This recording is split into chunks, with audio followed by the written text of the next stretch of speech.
So this one is different. Special thanks to this company for sending this to me so I could unbox it and show you guys. We don't have a cat, but we have a folding cat litter box. So as you can kind of see, it looks like, it's normal, and then you're able to squash it down and it's, folding.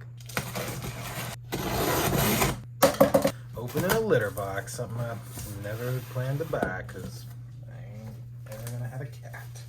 Wow, okay, hold on. There's nothing else in the box. Nicely padded, give them credit.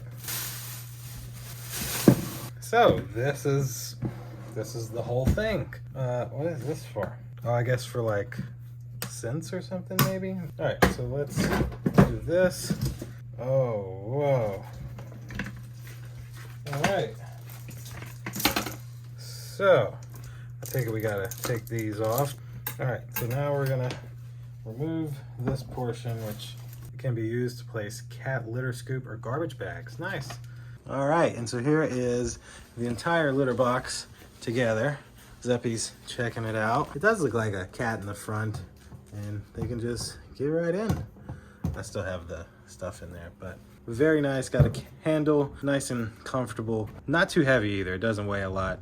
So there you go. That is this portable litter box. 2 thumbs up. Thanks for watching. See you in the next one. Deuces.